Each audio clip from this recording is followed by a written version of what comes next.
सहनावतु सहनौ भुनक्तु सह वीर्यं करवावहै तेजस्विनावधीतमस्तु मा विद्विषावहै।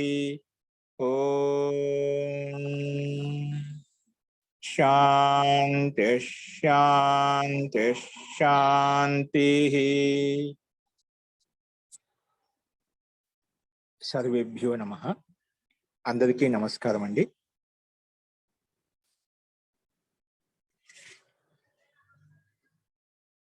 మనము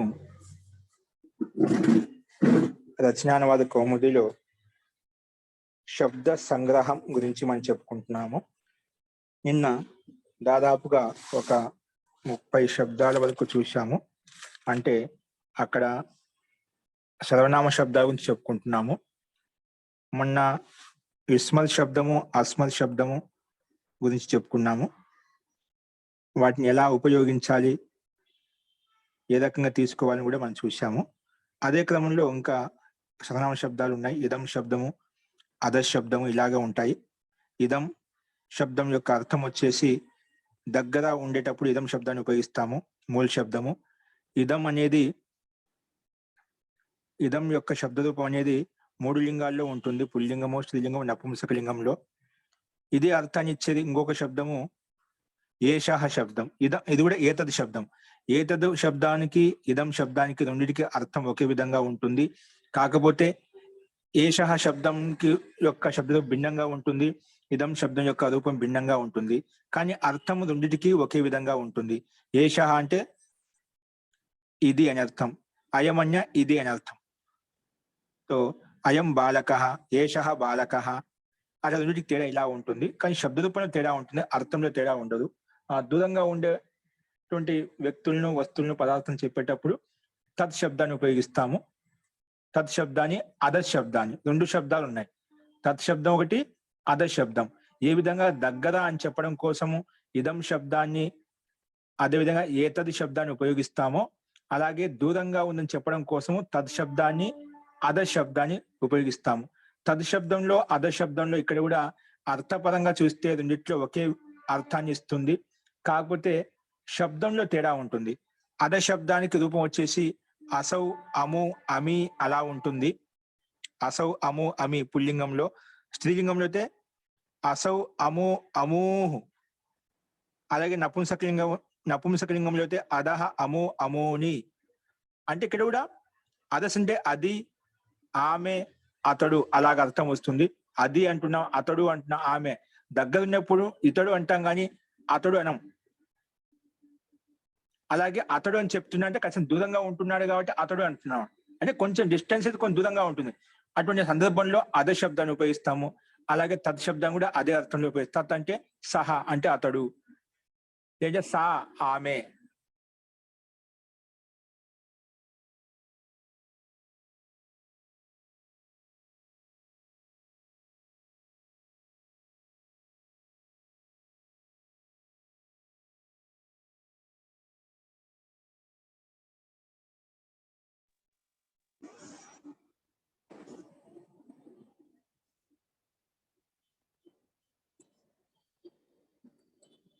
జీ వినిపిస్తుందండి అందరికి? వినిపిస్తుంది మహోదయ.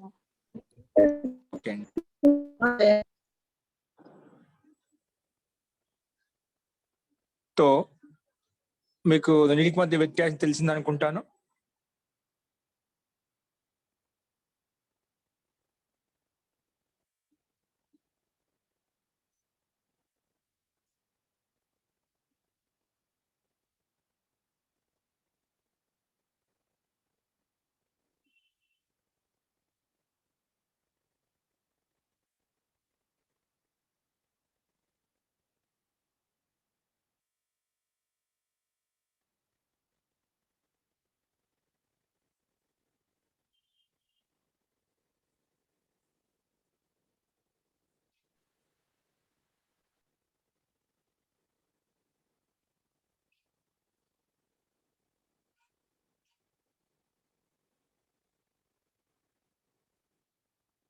చూడండి ఇక్కడ కనిపిస్తుంది స్లైడ్ మీద.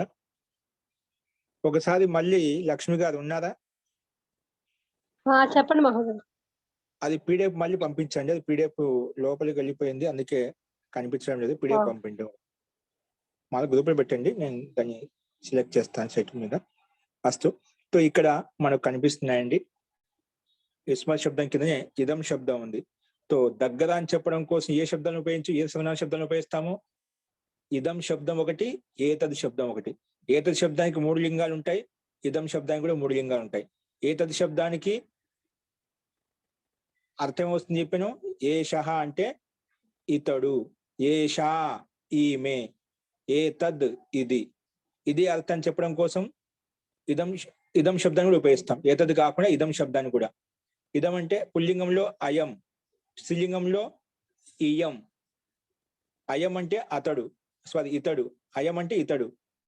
ఇది ఇతడు, ఈ వస్తువు ఏదైతే దగ్గర ఉన్న వస్తువుని చెప్పేటప్పుడు, దగ్గర ఉన్న వ్యక్తిని కానీ వస్తువుని చెప్పేటప్పుడు ఇది ఉపయోగిస్తామట. అయం పుల్లింగంలో, స్త్రీలింగంలో ఇయం, నపుంసకలింగంలో ఇదం. ఇదం అంటే ఇది, ఇయం అంటే ఈమె, అయం అంటే ఇతడు. ఈ రకంగా దగ్గరగా ఉన్నటువంటి వస్తువుని కానీ వ్యక్తి కానీ చెప్పేటప్పుడు ఇదం శబ్దాన్ని ఉపయోగించవచ్చు, ఏతద్ శబ్దాన్ని ఉపయోగించవచ్చు. అలాగే దూరంగా ఉండేటువంటి వ్యక్తులు చెప్పేటప్పుడు కూడా 2 సర్వనామ శబ్దాలు ఉన్నాయి. ఒకటి తద్ శబ్దము, రెండవది అదస్ శబ్దము. ఏంటి? అదస్ శబ్దం. తద్ శబ్దానికి సహ వస్తుంది పుల్లింగంలో, స్త్రీలింగంలో సా వస్తుంది, నపుంసకలింగంలో తద్ వస్తుంది. అంటే అతడు, ఆమె, అది అని. అలాగే అదస్ శబ్దాన్ని ఉపయోగించి చెప్పొచ్చు. అసౌ పుల్లింగము, మరి స్త్రీలింగంలో అసౌ వస్తుంది, రూపంలో మిగతా చోట తేడా భిన్నంగా ఉంటుంది. అలాగే నపుంసకలింగంలో అదహ వస్తుంది. ఆ రకంగా అర్థం ఒకే విధంగా ఉంటుంది, కానీ శబ్దంలో భిన్నత్వం ఉంటుంది, శబ్దంలో వ్యత్యాసం ఉంటుంది. కాబట్టి ఈ 2 సర్వనామ శబ్దాల నుంచి మనం ఈ రకంగా అర్థం చేసుకోవాలి. అవి మనకి అన్ని పరిశిష్టలు ఇవ్వబడ్డాయి, వాటిని అదే విధంగా మీరు అర్థం చేసుకోండి. సో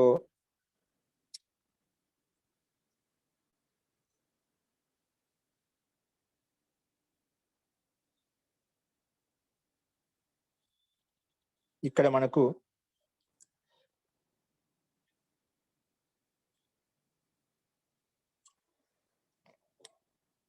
చూడండి, మనకు పీడిఎఫ్ అనేది ఈ రకంగా ఉంటుంది. మీ పుస్తకాలు కూడా అందరికీ కనిపిస్తుంది. మీ దగ్గర కూడా పీడిఎఫ్ ఇలాగే ఓపెన్ అవుతుందన్నమాట.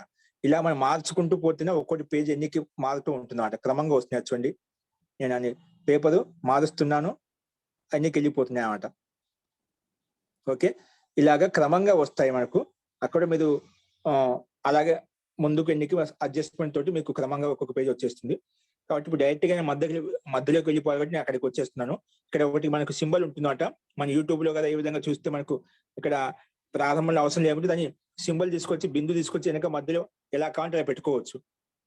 ఎక్కడ కావాలంటే అక్కడ తెచ్చుకోవచ్చు. మనకు అభ్యాస 60 కాబట్టి డైరెక్ట్ మధ్యలో ఉన్నాయి కాబట్టి మనం ఇలా మార్చుకున్నాం. కొంచెం ముందు తీసుకొచ్చి పెట్టాను. కొంచెం మార్చుకుంటే మనకు దాదాపుగా దాతులు వచ్చాయి. ఇంకా కొంచెం ఎన్నికి తీసుకొస్తున్నాను. చూడండి, ఇక్కడ 26 శబ్దాలు చూసాము. ఇక్కడ శబ్ద రూపాలు వచ్చాయి మనకు. అందాజుగా మనం డైరెక్ట్ గా మధ్యలో తీసుకొచ్చి చూపించాను.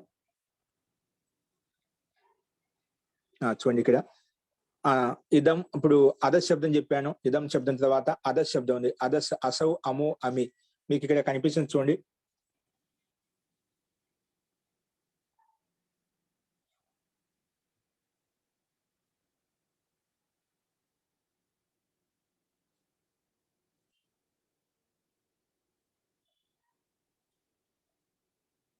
సో ఈ రకంగా మనకి శబ్ద రూపాలను అర్థం చేసుకోవాలి. మనకు ఇక్కడ నిన్న చూసాము అద శబ్దము ఉపయోగించి, కిమ్ శబ్దాన్ని ఉపయోగించి కూడా చూసాము. తర్వాత కిమ్ శబ్దానికి ప్రశ్నవాచక అర్థంలో ఉంటుంది. ఇక చూడండి, ఇదం, ఇయం, ఇమే, ఇమాహ, ఇమాం, ఇమే, ఇమాహ. ఇది ఇదం శబ్దానికి స్త్రీలింగంలో. పక్కన అద శబ్దం ఉంది. అసౌ, అము, అమి పుల్లింగంలో. అముం, అము, అమూన్ ఇది కూడా పుల్లింగంలో ద్వితీయ విభక్తి. అమునా, అముభ్యాం, అమీభిః తృతీయ విభక్తి. అముస్మై, అముభ్యాం, అమీభ్యః చతుర్థ విభక్తి. అముస్మాత్, అమూభ్యాం, అమీభ్యః పంచమి. అముస్య, అముయోః, అమేషాం సప్తమి అముస్మిన్ అముయోహు అమీషు. ఇక్కడ కూడా పైన అర్థం ఒకే విధంగా ఉంటుంది. అతడు, అము అంటే వాళ్ళిద్దరు, అమి అంటే వాళ్ళందరూ. అముం అతడిని, వాళ్ళిద్దరిని, అమోన్ వాళ్ళందరినీ, అమున అతడి ద్వారా, అముభ్యాం వాళ్ళిద్దరి ద్వారా, అమీబిహి వాళ్ళందరి ద్వారా. అలాగా అన్నిట్లో మనం ముందు చెప్పిన విధంగానే ఇక్కడ అర్థం చేసుకోవాలి. కింద దాని కింద 38వ ధాతు ఆ శబ్ద రూపం అద స్త్రీలింగం ఇచ్చారు. అసౌ అమో అమోహు. చూడు అక్కడ అమీహి ఉంది పుల్లింగం, ఇక్కడ అమోహు ఉందన్నమాట. మళ్ళీ అసూం సారీ అమోం అమో అమోహు. ఇక్కడ పైన అమునా ఉంది, ఇక్కడ స్త్రీలింగంలో అముయా అమోభ్యాం అమోభిహి. అక్కడ అమీభిహి, ఇక్కడ అమోభిహి. ఇక్కడ అక్కడ అముస్మై, ఇక్కడ అముస్యై. అక్కడ అముస్మాత్, ఇక్కడ అముస్యాహ. అలాగా రెండింటికి తేడా ఉంటుంది. కాబట్టి ఇది అలాగే మీరు ఒకసారి రాసుకోండి, నేర్చుకోండి, కూడా చాలా ఉపయోగపడుతుంటుంది. సాహిత్యంలో పంచతంత్రం చదివేటప్పుడు, హితోపదేశం చదివేటప్పుడు కానీ, సాహిత్యం ఏదైనా కానీ, అభిజ్ఞాన శాకుంతలం కావచ్చు, ఇంకా చాలా కావ్యాలు ఏవైతే ఉన్నాయో మనకు అవన్నీ అర్థం చేసుకోవాలి. రామాయణ మహాభారతం భగవద్గీత వీటన్నిటిని అర్థం చేసుకోవాలంటే ఈ శబ్దాలు ఎక్కువగా మనకు ఉపయోగంలోకి వస్తూ ఉంటాయన్నమాట. అవి మనము నేర్చుకుంటే చాలా ఉపయోగకరంగా ఉంటుంది. తెలుస్తున్నమాట దీని యొక్క అర్థం ఏ విధంగా తీసుకోవాలనేది మనకు. కాబట్టి నేర్చుకోండి. నపుంసకలింగుడు పక్కన ఇచ్చాడు చూడండి. అద అదహ అద అదహ అమో అమోని, అద అమో అమోని, అదహ అమో అమోని, అమునా అముభ్యాం అభివిహి. ఇక్కడ నపుంసకలింగంలో కేవలం ప్రథమ విభక్తి, ద్వితీయ విభక్తి కొంచెం భిన్నంగా ఉంటుంది. మిగతా అంతా కూడా పుల్లింగానికి సమానంగానే అమునా అముభ్యాం అమిభిహి అలాగే ఉంటుంది. ఇది అన్ని చోట్ల నపుంసకలింగం పుల్లింగం దాదాపుగా ఒకే విధంగా ఉంటాయండి. దాదాపుగా అన్ని సమానం నడిచేటువంటి రూపాలని ఒకే విధంగా ఉంటాయి తృతీయ విభక్తి నుంచి. ఓన్లీ పుల్లింగానికి నపుంసకలింగానికి తేడా ఎక్కడ వస్తుంది? ప్రథమ విభక్తి ద్వితీయ విభక్తిలో తేడా వస్తుంది. మిగిలినటువంటి కూడా పుల్లింగానికి సమానంగా ఉంటాయి అనేది మనకు ఇక్కడ కనిపిస్తుంది. అస్తు ఈ రకంగా 38 శబ్దాల వరకు సర్వనామ శబ్దాలు చెప్పిన తర్వాత చూడండి, మనం ఇంతవరకు ఏం చెప్పుకున్నాం? ముందు పుల్లింగ శబ్దాన్ని ఒకచోట చెప్పుకున్నాం. అందులో అకారాంతాలు ఉన్నాయి, ఇకారాంతాలు ఉన్నాయి, ఉకారాంతాలు ఉన్నాయి, అన్ని చూసాం. అలాగే స్త్రీలింగ శబ్దాన్ని కూడా ఆకారాంతము, ఈ హ్రస్వ ఇకారాంతము, దీర్ఘ ఇకారాంతాలు నెటువు చూసాం. ముందు పుల్లింగాలు చూసాము, తర్వాత స్త్రీలింగాలు చూసాం, తర్వాత నపుంసకలింగ శబ్దాలు అంటూ ముఖ్యమైనటువంటి చూసామట. అలా చూసిన తర్వాత నెక్స్ట్ సర్వనామ శబ్దాలు చూసాం. తద్, ఏతద్, యద్, కిమ్, ఇస్మద్ శబ్దము, అస్మద్ శబ్దము, ఇవన్నీ శబ్ద రూపాలు ఈ క్రమంలో ఇచ్చామట సర్వనామ శబ్దాలు. సర్వనామ శబ్దాలు ఇచ్చిన తర్వాత ఇక్కడ సంఖ్యా శబ్దాలు ఇస్తున్నాయి. ఇక్కడ ఏమి ఇస్తున్నా అండి? సంఖ్యావాచక శబ్దాలు ఇస్తున్నామట. అంటే సంఖ్యలకు రూపాలు నడుస్తాయి అనేది ఇక్కడ ఇస్తున్నాం. ముందుగా ఏక శబ్దం అనేది ఎల్లప్పుడూ ఏకవచనంలో ఉంటుంది. దీనికి ద్వివచనం బహువచనం ఉండదు. ఏంటిది? ఏకవచన శబ్దానికి ఇప్పుడు ఒక సంఖ్యలు ఉన్నాయి, 1 2 3 4 5 6 7 8 9 10 అని చెప్పి వీటికి ఆ రూపాలు ఎలా నడుస్తాయి? రూపాయలు నడుస్తాయంటే ఏక శబ్దానికి ఎల్లప్పుడు నిత్యం ఏకవచనంలో ఉంటుంది. దానికి ద్వివచనం బహువచనం ఉండదు. ఒకటే కదా ఏకం అంటున్నామట. కాబట్టి ఏక శబ్దానికి కేవలం లింగం వచనం ఏకవచనంలో ఉంటుంది, ద్వివచనం బహువచనం ఉండదు. కానీ 3 లింగాలు ఉంటాయి. ఏముంటున్నాయి? ఏక శబ్దానికి 3 లింగాలు ఉంటాయి, కానీ ఒకే వచనం ఉంటుందన్నమాట. ఒకే వచనం. ఏకః బాలకః ఏకవచనంలో ఉంది. ఇక్కడ ఏకా బాలిక ఇది స్త్రీలింగంలో ఉంది. ఏకః పుల్లింగం, ఏకః బాలకః, ఏకా బాలిక స్త్రీలింగ శబ్దం. అదే ఏకం పుస్తకం. ఏకం అని పుస్తకం, పుస్తకానికి విశేషణం ఏకం. అంటే ఏక శబ్దం 3 లింగాలు వచ్చేసిందా? అలాగే ఏక శబ్దానికి 3 లింగాల్లో ఉంటాయి. ఏకః, ఏకా, ఏకం. అది కానీ నిత్య ఏకవచనంలో ఉంటాయి. ఏంటి? నిత్య ఏకవచనం. ఒకటే అయినప్పుడు దానికి ద్వివచనం బహువచనం లేదు. కాబట్టి నిత్య ఏకవచనం అందుకే ఇచ్చాడు. ఏకః పుల్లింగంలో, దానికి ఏకం, ఏకేన, ఏకస్మై, ఏకస్మాత్, ఏకస్య, ఏకస్మి. ఓన్లీ నిత్యం ఏకవచనంలో ఉంటుందన్నమాట. ద్వివచనం బహువచనం ఉండదు. నెక్స్ట్ నపుంసకలింగంలో ఏకం, ఏకం, ప్రథమ విభక్తి ఏకం, ద్వితీయ విభక్తి ఏకం, తృతీయ విభక్తి సేమ్ నపుంసకలింగం పుల్లింగం రెండు ఒకే విధంగా ఉంటాయి. అందుకే ఏకేన, ఏకస్మై, ఏకస్మాత్, ఏకస్య, ఏకస్మి అని చెప్పి కింద మనకు సమానంగా రూపాలు కనిపించాయి. పక్కన స్త్రీలింగం ఇచ్చాడు. ఏకా, ఏకాం. మా తృతీయ విభక్తులు ఏకయా, ఏకస్యై, ఏకస్యాహ, ఏకస్యాహ, ఏకస్యాం పాఠశాలాయాం, ఏకస్యాహ కన్యాయాహ, ఏకస్యాహ బాలికాయాహ. అలాగా మనం అర్థం చేసుకోవచ్చు. ఏకస్యై ఒక బాలిక కోసం, ఏకయా ఒకరి ద్వారా, ఒక బాలిక ద్వారా, ఏకాం ఒక బాలికను, ఏక ఒక బాలిక, అలాగే అన్నిట్లో ఇదే విధంగా అర్థం ఉంటుంది. డుమువులు ప్రథమ విభక్తిలో ఏ విధంగా అర్థం తీసుకుంటామో ఇక్కడ కూడా అదే విధంగా అర్థం చేసుకోవాలి. ఓకే, సో ఇది ఏక శబ్దానికి. ద్విశబ్దానికి ద్విశబ్దంలో ఏకవచనం ఉంటుంది, ద్వివచనం ఉంటుంది. సారీ, ద్వివచనంలో నిత్య ద్వివచనం ఉంటుంది, ఏకవచనం ఉండదు, బహువచనం ఉండదు. ద్వి అనే సంఖ్య, 2 అనే సంఖ్యకు రూపం ఎలా నడుస్తుంది? ద్వి అనే సంఖ్యకు రూపము కేవలము ద్వివచనంలోనే ఉంటుంది.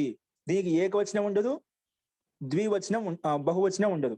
నిత్య ఏకవచనము, సారీ నిత్య ద్వివచనము. ఏకవచనానికి నిత్య ఏకవచనం ఉంటుంది, ద్వివచనం బహువచనం ఉండదు.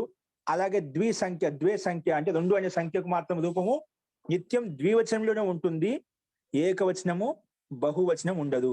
అదే విధంగా రూపం చూపించారు. చూడండి, పుల్లింగము, నపుంసకలింగము, స్త్రీలింగం ఇచ్చారు. కానీ ఇక్కడ విశేషత ఏంటంటే నపుంసకలింగం యొక్క రూపము, స్త్రీలింగం యొక్క రూపము సమానంగా ఉంటుంది. అందుకే పక్క పక్కనే ఇచ్చారు 2. ఓకే, కింద చూడండి, పుల్లింగం కింది ముందు చెప్తున్నాను. ద్వౌ ద్వౌ డిటో పెట్టా అంటే సమానంగా అని చెప్పి అర్థం చేసుకోవాలి. ద్వౌ ద్వౌ, ద్వాభ్యాం ద్వాభ్యాం ద్వాభ్యాం, 3 చోట్ల ఒకే రకంగా వచ్చాయన్నమాట. ఎందుకు? ఇవి నిత్య ద్వివచనంలో ఉన్నాయండి. ఏమున్నాయి? నిత్య ద్వివచనంలోనే ఉన్నాయి. అందుకే ద్వౌ ద్వౌ, ద్వాభ్యాం ద్వాభ్యాం ద్వాభ్యాం. మళ్ళా ద్వయోహు, షష్ఠి విభక్తి ద్వయోహు, సప్తమి విభక్తి ద్వయోహు, ఇలాగా ఉంటాయి. సో అదే విధంగా నపుంసకలింగంలో, స్త్రీలింగం రెండింటికి ఒకే విధంగా రూపం ఉంటుంది. ఓన్లీ ద్విశబ్దానికి మాత్రం నిత్య ద్వివచనంలో ఏముంది? ద్వే ద్వే, ద్వాభ్యాం ద్వాభ్యాం ద్వాభ్యాం, ద్వయోహు ద్వయోహు, అలాగా ఉంటుంది. ఓకే, ఈ రకంగా నపుంసకలింగం ఇదే విధంగా ఉంటుంది, స్త్రీలింగం ఇదే విధంగా ఉంటుంది.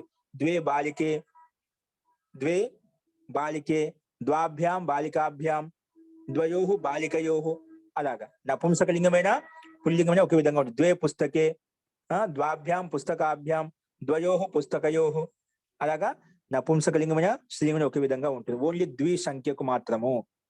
ఇది ఓన్లీ నిత్య ద్వివచనంలో ఉంటుంది. పుల్లింగం ఏకవచనం ఉండదు, బహువచనం ఉండదు. ఓకే, ఈ రకంగా మనం చూసాము. నెక్స్ట్ చూడండి, 3 సంఖ్యకు, సంఖ్య 3, దీనికి 3 లింగాలు ఉంటాయి, కానీ ఇది నిత్య బహువచనంలో ఉంటుంది. ఈ ఏక శబ్దం అనేది ఒకటే సంఖ్య నిత్య ఏకవచనంలో ఏ విధంగా ఉందో, ద్వి అనే సంఖ్య, 2 అనే సంఖ్య ఎల్లప్పుడూ ద్వివచనంలో ఉంటుందో, నిత్య ద్వివచనంలో ఉంటుందో, అలాగే 3 అనే సంఖ్య, 2 ఎక్కువ ఉన్నాయి కదా, 3 అనే సంఖ్య కూడా నిత్య బహువచనంలోనే ఉంటుంది. 3 సంఖ్యకు ఏకవచనం ఉండదు, ద్వివచనం ఉండదు.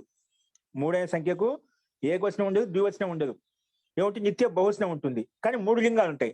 చూడండి, 3 లింగం, పుల్లింగం, నపుంసకలింగం, స్త్రీలింగం ఇచ్చారు పైన హెడ్డింగ్. ముందుగా పుల్లింగ రూపాన్ని కింద లైన్కి వరుసగా ఇచ్చారు. త్రయః, త్రీన్, త్రీభిః, త్రిభ్యః, త్రిభ్యః, త్రయాణం, త్రీషు.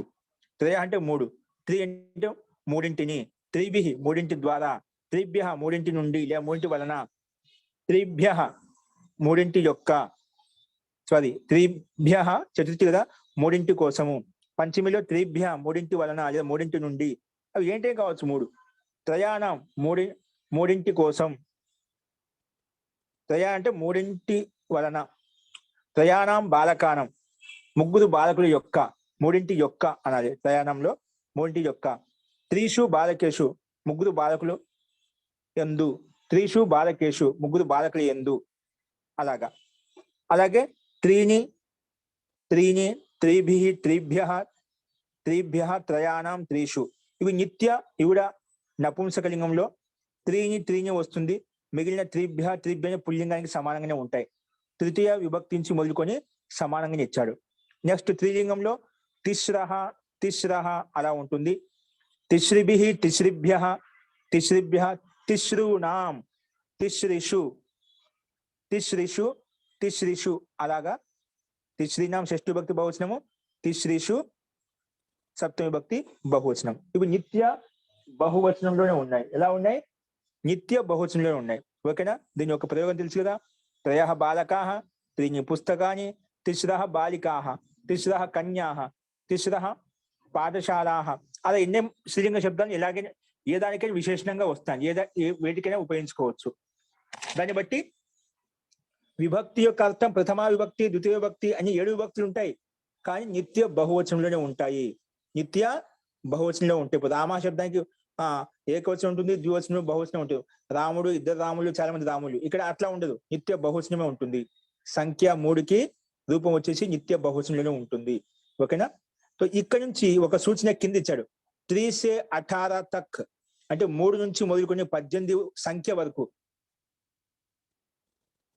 సంఖ్యాओं के रूप केवल बहुवचन में ही चलते हैं. చూడండి ఇక్కడ నుంచి మొదలుకొని ఏకవచన ఒకటి సంఖ్యకు ఓన్లీ నిత్య ఏకవచన రూపం నడిచింది. 3 లింగాలు ఉంటాయి ఇక్కడ కూడా. 2 అనే సంఖ్యకు నిత్యం ద్వివచనంలో 2 అంటే నిత్యం ద్వివచన రూపం నడిచింది. ఇది కూడా 3 లింగాలే ఉంటుంది. అలాగే 3 అనే సంఖ్యకు కూడా నిత్యం బహువచనం ఉంటుంది. ఇక్కడ ఏకవచనం ద్వివచనం ఉండదు, నిత్య బహువచనం ఉంటుంది. కానీ దీనికి కూడా 3 లింగాలు ఉంటాయి. ఇంకా ఇక్కడి నుంచి మొదలుకొని 3 అనే సంఖ్య నుంచి మొదలుకొని 18 సంఖ్య వరకు 3 అనే సంఖ్య నుంచి మొదలుకొని 18 సంఖ్య వరకు రూపాలు ఎట్లా నడుస్తాయంట? నిత్య బహువచనంలో ఉంటాయి. కేవలం బహువచనంలో రూపాలు ఉంటాయి. ఎలా ఉంటాయండి? కేవలం బహువచనంలోనే ఉంటాయి అన్నమాట. దానికి ఏకవచనం ద్వివచనం ఉండదు. ఓకేనా? ఈ సంఖ్యావాచ శబ్దాలకు ఏకవచనం ద్వివచనం ఉండవు. నిత్యం 3 నుంచి మొదలుకొని 18 వరకు అంకెలు ఏవైతే ఉన్నాయో అవన్నీ కూడా పుల్లింగంలోనే నిత్య బహువచనంలోనే ఉంటాయి అని చెప్పి ఇక్కడ సూచన చెప్పబడింది అన్నమాట. సో నెక్స్ట్ 3 సంఖ్యలు చూసాము. నెక్స్ట్ 4 సంఖ్య. ఈ 4 సంఖ్యలో కూడా 3 లింగాలు ఉంటాయండి. కానీ నిత్య బహువచనమే. మనం చెప్పిన 3 నుంచి మొదలుకొని 18 వరకు సంఖ్యలు ఏవైతే రూపాలు ఉన్నాయో అవన్నీ కూడా రూపాయలు నడుస్తాయి, నిత్య బహువచనంలోనే ఉంటాయి. వీటికి ఏకవచనం ద్వివచనం ఉండదు అని చెప్పుకున్నాం. కానీ 4 సంఖ్యకు కూడా 3 లింగాలు ఉంటాయి. ఇక్కడ చూడండి, పుల్లింగంలో ముందు చత్వారః ఏకవచనము, చతురః ద్వితీయ చత్వారః ప్రథమ విభక్తి ఏకవచనం, ప్రథమ విభక్తి, ద్వితీయ విభక్తి చతురః, తృతీయ విభక్తి చతుర్భిః, చతుర్థి విభక్తి చతుర్భ్యః, పంచమ విభక్తి చతుర్భ్యః, షష్ఠి విభక్తి చతుర్నాం, సప్తమి విభక్తి చతుర్షు. ఓకేనా? ఇక్కడ మధ్యలో ప్రా, ద్వి, త్రు అని పెట్టా. ఇవి రెండింటికి వర్తిస్తాయి. మధ్యలో ప్రథమ విభక్తి ద్వితీయ విభక్తి అని పెట్టాయండి. ఇక్కడ వీటికి వర్తిస్తాయి. అక్కడ 2 తప్ప 3 అనే సంఖ్యకు వర్తిస్తాయి, 4 అనే సంఖ్య కూడా వర్తిస్తాయి. మధ్యలో ఇచ్చారన్నమాట. అవి అన్నిటికీ మధ్యలో రాయకుండా. సో అది అలాగే అర్థం చేసుకోండి. సో అలాగే నపుంసకంలో చత్వాది చతుర్భ్యః చతుర్నాం చతుర్షు. అలాగే స్త్రీలింగంలో చతస్రః. ఏంటండి? చతస్రః చతుశ్రుభిః చతుశ్రుభ్యః చతుశ్రూణాం చతుశ్రుషు. అలాగా ఇక్కడ 3 లింగాలు ఉంటాయి ఇక్కడ కూడా. కానీ నిత్య బహువచనంలోనే ఉంటాయి. సో ఈ రకంగా మనం అర్థం చేసుకోవాలి. సో 3 నుంచి మొదలుకొని 18 సంఖ్య వరకు అన్ని బహువచనంలో ఉంటాయి. కానీ 3 లింగాలు కేవలం 4 సంఖ్య వరకే ఉంటాయి. చూడండి, 1కి 3 లింగాలు ఉన్నాయి, 2 అనే సంఖ్యకు 3 లింగాలు చూసాం, 3 అనే సంఖ్య కూడా 3 లింగాలు చూసాం, 4 అనే సంఖ్య కూడా 3 లింగాలు వచ్చాయి. పుల్లింగము, స్త్రీలింగము, నపుంసకలింగం. కానీ 5 సంఖ్య నుంచి మొదలుకొని 5 సంఖ్య నుంచి మొదలుకొని ఒకటే ఉంటుంది. దానికి పుల్లింగం ఉండదు, స్త్రీలింగం, నపుంసకలింగం ఉండదు. ఒకే వచనం ఉంటుంది. నిత్య బహువచనమే ఉంటుంది. పుల్లింగమైన, స్త్రీలింగమైన, నపుంసకలింగం అన్నిటికీ ఒకే రూపాన్ని ఉపయోగిస్తామట. కానీ ఇక్కడ మనకు 4 సంఖ్య వరకు చత్వారః బాలకాః, చత్వారి పుస్తకాని, చతస్రః కన్యాః అలా విడివిడిగా ఉన్నాయి. 3 లింగాలు ఉన్నాయి. కానీ 5 సంఖ్య నుంచి మొదలుకొని ఏవైతే రూపాలు ఉన్నాయో పుల్లింగమైన, స్త్రీలింగమైన, నపుంసకలింగం ఒకటే ఉంటుంది. పంచ బాలకాః లేదా పంచ బాలికాః లేదా పంచ పుస్తకాని. ఇక్కడ లింగం మారలేదు, ఒకే ఓన్లీ బహువచనమే ఉంది. పుల్లింగమైన, స్త్రీలింగమైన, నపుంసకలింగమైన అన్నిటికీ ఒకే విధంగా ఉంటుంది. ఎక్కడి నుంచి? 5 అనే సంఖ్య నుంచి మొదలుకొని అక్కడ నిత్య బహువచనమే ఉంటుంది. ప్లస్ 3 లింగాలు ఉండవు. 3 లింగాలకు ఒకే విధంగా రూపం ఉంటుంది. కేవలం 4 సంఖ్య వరకు మాత్రమే 3 లింగాలు ఉంటాయి. అది మీరు గమనించాల్సింది. అందుకే ఇక్కడ పంచభిః పంచభ్యః పంచానాం పంచసు, పంచానాం బాలకానం లేదా పంచానాం బాలికానం, పంచానాం పుస్తకానం, అలా 3 లింగాలకి ఇదే వచ్చేస్తుంది అన్నమాట. ఓకేనా? సో 5 సంఖ్య నుంచి మొదలుకొని 18 సంఖ్య వరకు అన్ని ఇదే విధంగా ఉంటాయి. ఓకే. నెక్స్ట్ షట్ సంఖ్య. షట్ అంటే 6. షడ్భిః షడ్భ్యః షణ్ణాం షట్సు అలా ఉంటుంది. 6 సంఖ్యకు చూడు నిత్య బహువచనాలు ఉన్నాయి. ఇక్కడ ఏకవచనం ద్వివచనాలు లేవు. ముందు చెప్పిన 3 నుంచి మొదలు 18 సంఖ్య వరకు అన్ని ఇలాగే ఉంటాయి. అలాగే సప్తన్ అంటే 7. సప్తభిః ఇవన్నీ ప్రథమ విభక్తి ద్వితీయ విభక్తే క్రమంగా ఇస్తున్నారన్నమాట. కానీ నిత్య బహువచనంలో ఉంటాయి. అర్థం అదే విధంగా డుమౌలు ప్రథమ విభక్తి. 5 మంది బాలకులు, 5 మంది బాలకులను, 5 మంది బాలకుల ద్వారా, 5 మంది బాలకుల చేత, లేదంటే 5 మంది బాలకుల నుండి, 5 మంది బాలకుల కొరకు, లేదా 5 మంది బాలకుల యొక్క, 5 మంది బాలకుల యొక్క, 5 మంది బాలకుల యందు. అలాగా 7 విభక్తులు అదే విధంగా ఉంటాయి. డుమూలు ప్రథమ విభక్తి, చతంచేన్ తొడంతో ద్వితీయ, నీ నూల గురించి ద్వితీయ, చతంచేన్ తొడంతో తృతీయ, కొదుకునికై చతుర్థి, వల్లని కంటే పట్టి పంచమి, కా కేకి యొక్క షష్ఠి సంబంధం, అందున్ లో లోపల ఇవన్నీ సప్తమి, ఓరి ఓసి ఓయి ఇవన్నీ సంబోధన విభక్తి. ఇలాగ అన్నిటిలో ప్రతి శబ్ద రూపంలో ఇదే విధంగా మనం అన్నిటిని అన్వయం చేసుకోవాలి, ఇదే విధంగా అర్థం చెప్పుకోవాలి. ఓకే, సో ఈ రకంగా నెక్స్ట్ సప్త, అలాగే అష్ట. అష్ట శబ్దంలో కొంచెం తేడా వచ్చిందండి, అంటే 2 రూపాయలు వచ్చాయి. ఓకే, బహువచనమే. ఇప్పుడు అష్టాను బహువచని అష్టం అని కూడా చెప్పొచ్చు. అష్ట అష్టౌ, అష్ట అష్టౌ. మళ్ళా ఇక్కడ హ్రస్వతి దీర్ఘం తేడా, ఒక అష్టభిహి అని చెప్పొచ్చు, అష్టాభిహి. ఇక్కడ దీర్ఘం వచ్చింది, తేడా ఏంటి? అష్టాభిహి. అష్టభిహి అని చెప్పొచ్చు, అష్టాభిహి అని చెప్పొచ్చు, రెండు ఒకటే. 8 సంఖ్య చెప్పడం కోసం హ్రస్వ దీర్ఘంలో తేడా ఉందన్నమాట. మళ్ళీ అష్టభ్య అష్టాభ్య, మళ్ళీ అష్టభ్య అష్టాభ్య, అష్టానాం అష్టానాం, ఇక్కడ అష్టానాం, రెండిట్లు సమానంగా ఉన్నాయి. అష్టసు అష్టాసు. ఓకే, ఇలాగా హ్రస్వ దీర్ఘంలో కొంచెం తేడా ఉంటుంది, 2 రూపాయలు కనిపిస్తుంటాయి, అందుకు కన్ఫ్యూజ్ కావాల్సిన అవసరం లేదు. అష్ట చెప్పాలా అష్టవ్ చెప్పాలి, 2 రూపాయలు ఉన్నాయి మనకు, వికల్పంగా ఉంది ఇక్కడ, కాబట్టి 2 కరెక్టే. ఓన్లీ అష్ట సంఖ్యలో మాత్రమే. సో అలాగే నవ, నవకి ఏమొస్తుంది? నవ నవ నవభిహి నవభ్య నవభ్య. క్రమంగా ఇచ్చిన ప్రథమ విభక్తి, ద్వితీయ విభక్తి, తృతీయ, చతుర్థి, పంచమి, షష్ఠి, సప్తమి, అవి ఒకే అక్షరం ఇచ్చేదని అర్థం చేసుకోండి, గుర్తుపెట్టుకోండి, గమనించండి. సో ఈ రకంగా నవానం నవసు అలా వస్తుంది 9 సంఖ్య. 10కి దశ దశభిహి దశ దశ దశభిహి దశభ్య దశభ్య, దశానాం దశషు. ఇలాగా ఈ సంఖ్యావాచ శబ్దాలు ఇక్కడ కూడా ఇదే విధంగా ఉంటాయి. సో ఈ రకంగా 10 వరకు చూసాము. అలాగే మనకి ఎంతవరకు చెప్పుకున్నాము? ఈ సంఖ్య 3 నుంచి మొదలుకొని 18 సంఖ్య వరకు నిత్య బహువచనంలోనే ఉంటాయని చెప్పుకున్నాం. ఇక్కడ మనం 10 సంఖ్యలు చూసాము. ఎంతవరకు చూసామండి? ఓన్లీ 10 వరకు చూసాము. ఓకేనా? సో అలాగే తర్వాత మన 11, 12 తర్వాత మనకు అక్కడ మొత్తం టేబుల్స్ 100 వరకు ఇచ్చారు, మనం అక్కడ చూద్దాము. ఇక్కడ 10 వరకు రూపాయలు లాగా ఉంటాయి, మిగిలిన రూపాయలు కూడా 18 వరకు ఇదే విధంగా మనం రాసుకోవాలి. ఓకేనా? అవి కూడా సింపుల్ గా ఉంటాయి, మీకు అక్కడ చూపిస్తాను ఇప్పుడు. సో నెక్స్ట్ ఏమి ఇచ్చా అంటే కతి శబ్దం. కతి అంటే ఎంత, ఎన్ని అనే అర్థంలో ఈ శబ్దం తీసుకునేది అనమాట. కతి ఎందుకు దాదాపుగా సంఖ్యావాచక శబ్దం కింద తీసుకుంటామట. ఎన్ని అంటున్నాడు ఒక లెక్క గణన చేస్తున్నాం అట. కాబట్టి కతి అంటే ఎంత, ఎన్ని అనే అర్థంలో కతి శబ్దాన్ని ఉపయోగిస్తాము.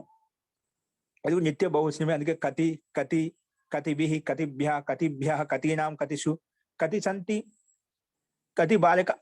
కతి బాలకాః సంతి, కతి పుస్తకాని సంతి,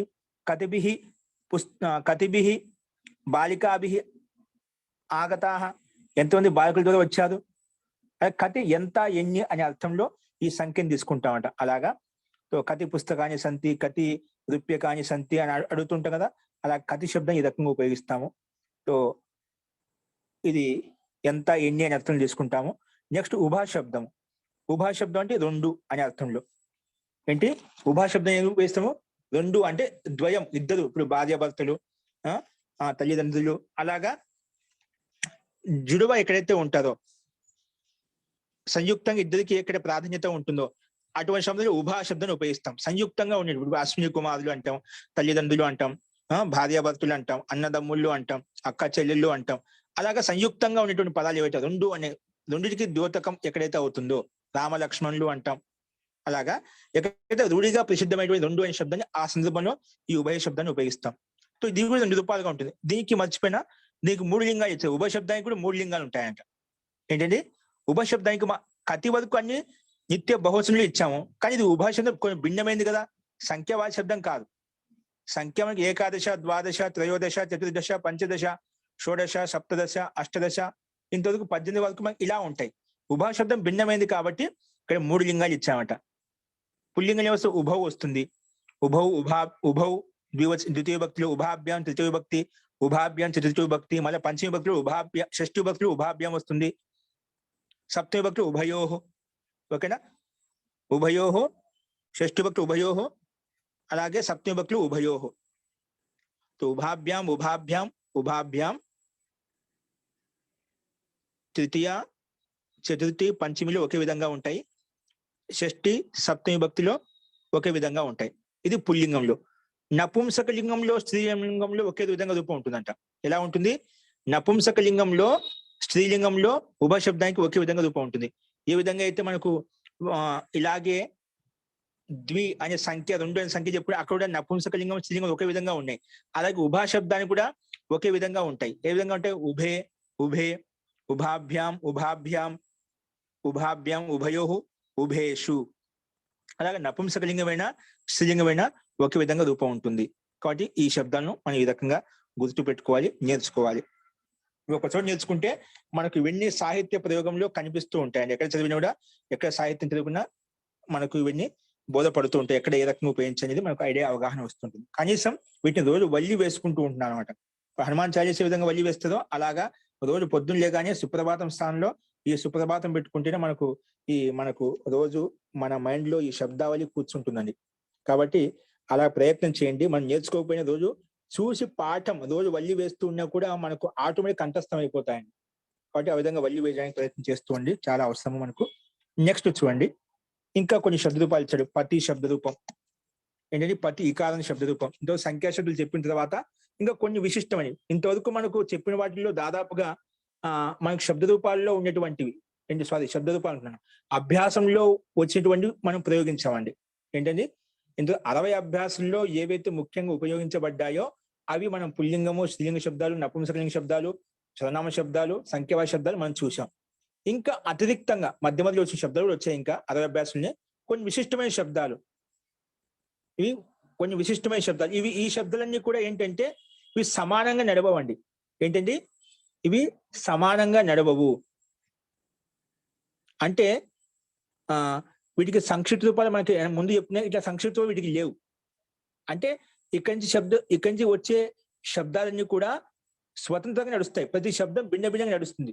అందుకే ఇవి మొట్టమొదటి కాలు పెట్టాడు. ఇది శబ్ద రూప సంగత కా అని పెట్టాడు అనమాట. అర్థమవుతుందా? అవన్నీ కాలు ఇచ్చాడు అంటే ఏలు ఇచ్చాడు అనమాట. ఈ రెండో స్టెప్ ఏంటి, అక్కడ అన్నిటికీ సంక్షిప్త రూపాలు ఉన్నాయి, అంటే దానికి సమానంగా నడిచేటువంటి రూపాలు ఉన్నాయి. కానీ ఇక్కడ చెప్పే శబ్ద రూపాలు ఏవైతే ఉన్నాయో వీటికి సమానంగా నడిచే శబ్ద రూపాలు ఏవి లేవు. ఏమి నడిచి ఇక్కడ ఏ శబ్ద రూపం వచ్చా అదే శబ్ద రూపం నడుస్తుంది అన్నమాట. ఇదే విధంగా ఉంటాయి అన్నమాట. ఇవి స్వతంత్రంగా ఉంటాయి. వీటికి సమానంగా నడిచే శబ్ద రూపాలు ఏవి ఉండవు. అందుకే ఇక్కడ సంక్షిప్త రూపాలు మీకు ఇవ్వలేదు చూడండి. డైరెక్ట్ గా పతి, పతి, పతయ, ప్రథమ భక్తి, పతిం, పతి, పతీన్, పత్య, పతిభ్యాం, పతిభిః, పత్యే, పతిభ్యాం, పతిభ్యః, పత్యుః, పతిభ్యాం, పతిభ్యః, పత్యుః, పతిభ్యాం, పతిభ్యః, పత్యుః, పత్యోః, పతీనాం, పత్యోః, పతిషు. ఇలాగా పతి శబ్దం, ఇకారంత శబ్దం పుల్లింగం ఇచ్చామట. పతి శబ్దం పుల్లింగ అర్థంలో పుల్లింగ శబ్దము పతి శబ్దం. ఈ పతి శబ్దానికి వేరే శబ్దాలు ఏమి నడవండి. మతి శబ్దం రెండు ఒకటి, పతి మతి రెండు ఒకటే ఉన్నాయి కదా, ఒకే విధంగా నడిపించవచ్చు అనుకుంటే అది తిరగదు, కొంచెం తేడా వస్తుందన్నమాట. అక్కడ మతి శబ్దం స్త్రీలింగము, ఇక్కడ పతి శబ్దం పుల్లింగము. రెండు సమానంగా ఉన్నాయి కదా, మతి పతి అని చెప్పి ఇకారాంతంగా చెప్పి సమానంగా ఉన్నాయని చెప్పి మనం రూపం నడిపించలేము. కాబట్టి దీని యొక్క శబ్ద రూపం తేడా వస్తుంది. హ్రస్వ దీర్ఘాల్లో అక్కడ స్త్రీలింగంలో కూడా తేడా ఉంటుంది అన్నమాట. కాబట్టి ఈ పది శబ్దానికి సమానంగా నడిచేటువంటి రూపాలయంలో పది శబ్దం స్వతంత్రంగా ఇలాగే నడుస్తుంది. ఎప్పుడు వచ్చినా పది శబ్దం ఇదే విధంగా ఉపయోగించుకోవాలి. అలాగే విద్వత్ శబ్దం వచ్చే పక్కన ఏమి చేయండి, విద్వత్ శబ్దం, విద్వాన్, విద్వస్ అంటే విద్వాంసుడు. ఇదేంటి విద్వస్, విద్వస్ లో సకారం ఉంది అంతిమంలో. ఏముందండి, సకారం ఉంది, అందుకే సకారాంత పుల్లింగము అంటాం. ఇది అదేమో ఇకారాంత పుల్లింగము, ఇది సకారాంత పుల్లింగం. ఈ విద్వత్ శబ్దానికి సమానంగా నడిచేటువంటి శబ్దాలు కూడా ఏమి లేవండి. ఎప్పుడు నడిపితే విద్వత్ శబ్దం ఇలాగే నడుస్తుంది, దీనికి సమానం నడిచేటువంటి శబ్దాలు ఏమి లేవు. అందుకే ఇక్కడ సంక్షిప్త పదాలు కూడా ఏమి ఇవ్వలేదు మనకు. విద్వాన్, విద్వాంసో, విద్వాంసః, విద్వాంసం, విద్వాంసౌ, విదుషః, విదుషా, విద్వద్భ్యాం, విద్వద్భిః, విదుషే, విద్వద్భ్యాం, విద్వద్భ్యః, విదుషః, విద్వద్భ్యాం, విద్వద్భ్యః, విదుషః, విదుషోః, విదుషాం, విదుషి, విదుషోః, విద్వత్సు. ఓకే, ఇవి రూపాలండి. ఈ రకంగా ఉంటాయి. అన్నిటికీ అర్థం ఒకే విధంగా చెప్పే. విద్వాంసుడు, విద్వాంసు ఒక విద్వాంసుడు, విద్వాంసు ఇద్దరు విద్వాంసులు, విద్వాంస చాలా మంది విద్వాంసులు. ద్వితీయ భక్తి విద్వాంసం విద్వాంసుడిని, విద్వాంసు ఇద్దరు విద్వాంసులను, విదుష చాలా మంది విద్వాంసులను, విదుష విద్వాంసుడి ద్వారా, అంటే మంచి పండితుడి ద్వారా, మంచి జ్ఞాని ద్వారా, విద్వద్భ్యాం ఇద్దరు విద్వాంసుల ద్వారా, విద్వద్భిహి ఇద్దరు చాలా మంది విద్వాంసుల ద్వారా, విదుషే విద్వాంసుల కోసం, విదుష విద్వాంసుల నుండి, విదుష విద్వాంసుల యొక్క, విదుషి విద్వాంసునిలో లేదా విద్వాంసుడి యందు, అలాగా ద్వివచనంలో బహువచనం కూడా ఇదే విధంగా మనం అర్థం చేసుకోవాలి. సంబోధన విభక్తి ఉంది, హే విద్వాన్, హే విద్వాంసుడా, హే విద్వాంసో, హే ఇద్దరు విద్వాంసులారా, అలాగా హే విద్వాంస బహువచనంలో ఇదే విధంగా అర్థం చేసుకోవాలి. అన్నిటికీ ఇదే విధంగా ఉంటుంది. కాకపోతే ఈ విద్వాన్ శబ్దం, విద్వత్ శబ్దం ఇది ఇదే విధంగా నడుస్తుంది. దీనికి సమాన నడిచిన శబ్ద రూపాలు ఏవి ఉండవు, అందుకే స్వతంత్రంగా ఇచ్చారు ఇక్కడ. నెక్స్ట్ భూపతి శబ్దము. భూపతి అంటే రాజా, భూపతి అంటే ఏంటి? రాజా. ఈ శబ్దకి పూర్వ రూపు హరికి సమానంగా ఉన్నాయంట. ఏంటంటే ఇది హరికి సమానంగా ఉన్నాయి, ఇక్కడ ఈ రూపం ఇవ్వలేదు. ఇక్కడ భూపతి శబ్దము హరి శబ్దానికి సమానంగా రాసుకోవచ్చు. ఒక సంధి విశిష్ట నియమం ప్రకారంగా పతి సమాస ఏవ అనే సూత్రం ప్రకారంగా ఇక్కడ పది శబ్దం అంతిమంలో వచ్చినప్పుడు కూడా హరి శబ్దానికి సమానంగా నడుస్తుంది. హరి అంటే విష్ణువు, భూపతి అంటే రాజు. సో హరి హరి హరయ, భూపతి భూపతి భూపదయ, అందుకే ఇక్కడ రూపం ఇవ్వలేదు. శబ్దకే పూరే రూపు హరికే తుల్యు దేఖో, దీనికి సమానం నడుస్తాయి కాబట్టి ఇక్కడ ఇవ్వలేదు అనమాట. ఓకేనా? కాబట్టి భూపతి శబ్ద రూపానికి హరి శబ్దానికి రూపం నడిపించండి. హరి హరి హరయ, భూపతి భూపతి భూపదయ, దానికి సమానం నడుస్తుంది. నెక్స్ట్ 54 చంద్రమస్ శబ్దం అండి. ఇది సకారాంతం. పైన విద్వత్ శబ్దం విధంగా సకారాంత పుల్లింగము, ఇది కూడా చంద్రమస్ శబ్దము సకారాంత పుల్లింగం. చంద్రమస్ శబ్దము సకారాంత పుల్లింగం అనమాట. ఇది కూడా చంద్రమా, చంద్రమసో, చంద్రమస, చంద్రమసం, చంద్రమసో, చంద్రమస, చంద్రమస, చంద్రమసోభ్యాం, చంద్రమసోభి.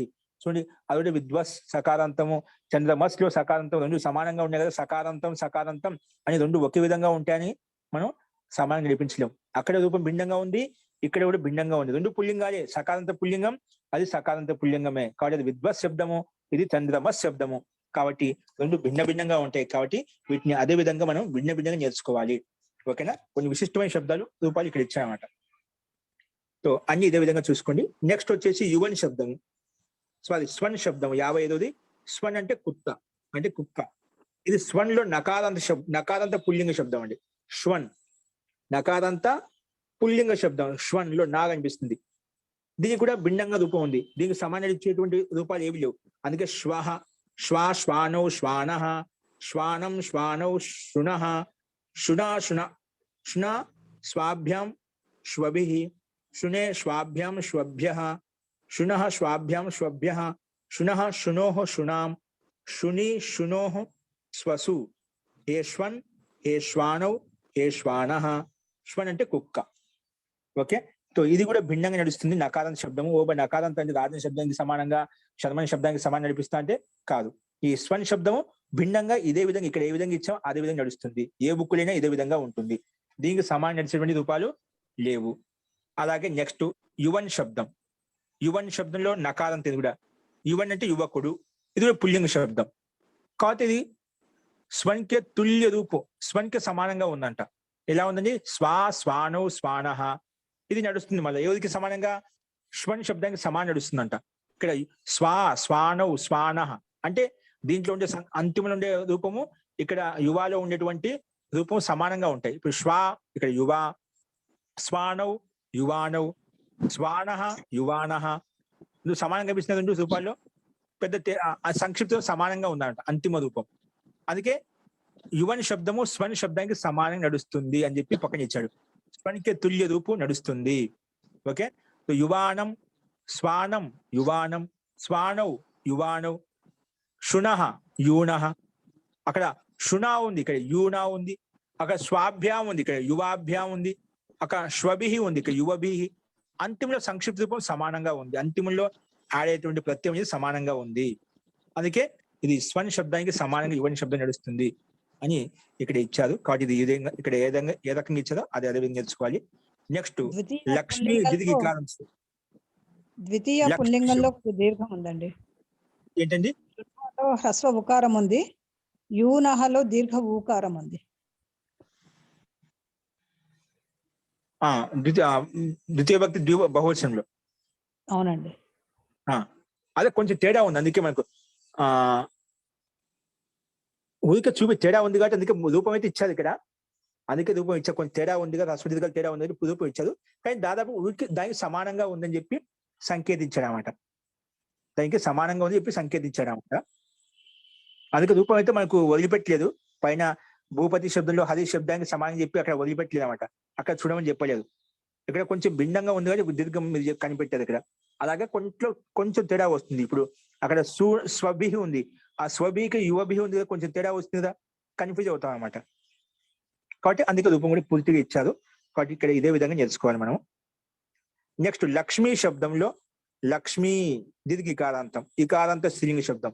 లక్ష్మీ, లక్ష్మ్యో, లక్ష్మ్య, లక్ష్మీం, లక్ష్మ్యో, లక్ష్మీ, లక్ష్మ్యా, లక్ష్మీభ్యాం, లక్ష్మీభి, లక్ష్మీ, లక్ష్మీభ్యాం, లక్ష్మీభ్యా. ఇక్కడ నదీ శబ్దానికి సమానం నడుస్తుంది, అయినప్పటికీ కూడా కొంచెం సంయుక్తాక్షరాలతో యుక్తమైంది కాబట్టి ఈ రూపం కూడా పక్కన విడిగా ఇచ్చామట. నదీ శబ్దానికి సమానం చెప్పుకోవచ్చు, నదీ, నద్యో, నద్య, నదీం, నద్యో, నదీ. సంయుక్త అక్షరంలో కొంచెం రస్వ దీర్ఘాలు తేడా వస్తుంది కాబట్టి ఇక్కడ కూడా మనకు ఈ రూపం కూడా పూర్తిగా ఇవ్వబడింది అన్నమాట, లక్ష్మీ శబ్దం. ఓకేనా? సో ఇకారంతా పుల్లింగ శబ్దం. విసర్గలు తీసేసిండు సార్, విసర్గలు మిస్ అయినాయి. లక్ష్మీ ఉంటుంది ఏంటండి? లక్ష్మీ ఉంటుంది, విసర్గ తీసేసిండు, మిస్ అయినాయి. లక్ష్మీ ఉంటుందా? అవునండి, విసర్గ ఎక్కడి నుంచి వస్తాయి? విసర్గలు ఉన్నాయి. లక్ష్మీ శబ్దం భిన్నంగా ఉంది కాబట్టి వేరుగా ఇచ్చిండు. ఇంట్లో ప్రింట్ మిస్టేక్ ఉన్నది. ఓకే ఓకే, సంతోషం. ఎలా వస్తాయి విసర్గాలు? లక్ష్మీ అనే ఉంటుంది విసర్గం. ఇక్కడ విసర్గాలు ఉంటాయి, నదిలో కూడా ఉంటాయి, నదిలో కూడా ఉంటాయి, కాబట్టి దానికి లోపం అవుతాయి. ఇక్కడ ఎందుకు లోపం కాలేదు? లక్ష్మీహిలో కరెక్ట్ అండి ఆయన చెప్పింది. అక్కడ నదీ శబ్దంలో, గౌరీ శబ్దంలో అక్కడ మనకు విసర్గాలు అంటే సు వస్తుంది, సు వచ్చిన బట్టి విసర్గం కాకుండా సూకు లోపం చేస్తాం, హల్ గ్యాబ్యో దీర్ఘ సుతిస్య ప్రిక్తం హల్ అని చెప్పి. ఇక్కడ లక్ష్మీ శబ్దంలో ఉండేటువంటి విసర్గాలు మనకు లోపం కాదు. అది కొంచెం విశిష్ట నియమం ద్వారా దీంట్లో విభక్తి ఎలా ఉంటుంది. లక్ష్మీ, లక్ష్మ్యో, లక్ష్మ్య అలా చెప్తామండి. ఓకేనా? అస్తు, అతి ఉత్తమం. మహోదయ, ఈ విద్వాన్ శబ్దం ఉంది కదండి, విద్వస్ అని చెప్పారు ప్రాతిపదిక, అది పుంలింగంలో చెప్పారు, అది స్త్రీలింగంలో కూడా ఉంటది కదా? అప్పుడు విదుషి వస్తుంది. అదే అప్పుడు మళ్ళీ దానికి కూడా విభక్తులు వేరేగా 21 రాసుకోవాలి కదా మనం. అక్కడ మనకు నిన్న కదా ప్రత్యాన శబ్దం విదుషి శబ్దం వచ్చింది కదా, అది భిన్నంగా రాసుకోవాలి మనం. విదుషి అదొకటి రాసుకోవాలి. అలాగే స్వన్ ప్రత్యయంలో కూడా స్త్రీలింగం ఉంటది కదా? ఉంటుంది, ప్రత్యాన్ని తెచ్చుకొని మనం మార్చుకోవాలి. అదే వీటికి మాత్రం మనం సొంతంగా రాసుకోవాలి, స్త్రీలింగంలో జాగ్రత్తగా పెట్టుకుని రాసుకోవాలి. అదే మన ప్రయోగాన్ని బట్టి మనకి ఇంతవరకు వచ్చింది అనుకోండి, ఇన్ని రూపాయలు నేర్చుకున్నాం అనుకోండి, ఆటోమేటిక్ గా మన మస్తిష్క అర్థం చేసుకోగలుగుతుందండి. అంటే దాన్ని గ్రహించగలుగుతున్నాం అంట. ఆ స్త్రీలింగానికి రకం వస్తుంది, ఎందుకంటే లక్ష్మీ శబ్దము, నదీ శబ్దము ఇవన్నీ చూస్తున్నాం కదా, దాన్ని బట్టి ఆటోమేటిక్ గా మనలో కనిపిస్తుందండి. ఈ అనుభవంతో మనం రాసుకోవచ్చు, ఈ అనుభవంతో ఆటోమేటిక్ వచ్చేస్తాయండి, ఖచ్చితంగా తెలుస్తుంది అన్నమాట. ఓకేనా? ధన్యవాదాలండి గురువు, ధన్యవాదాలు. ఫస్ట్ ఈ స్లైడ్ మళ్ళీ అక్కడే స్లైడ్ మార్చదు, అదే మళ్ళీ దానిలోకి వచ్చేసేయండి. ఇక్కడ రాసింది చూడండి, ఈకారాంత స్త్రీలింగానికి మార్పు వచ్చింది. ద్రియో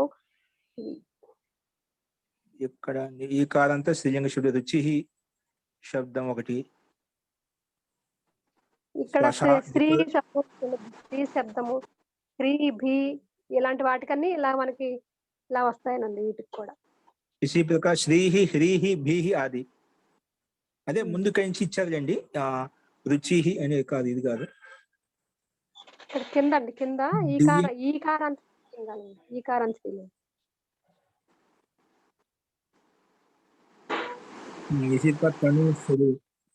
ధీహి ఈకారంత స్త్రీలింగ శబ్దం, ధీ శబ్దం.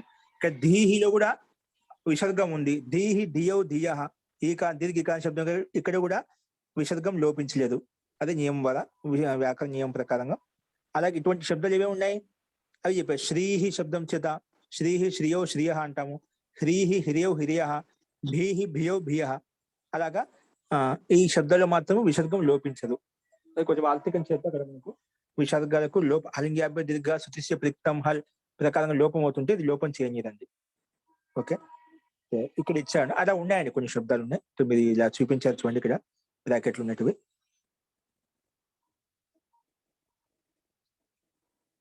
అట్లా ఓన్లీ ఈ శబ్దానికి కొన్ని శబ్దాలు ఉన్నాయన్నమాట, ఎక్కువగా అధికాంశంగా అవే ఉన్నాయి.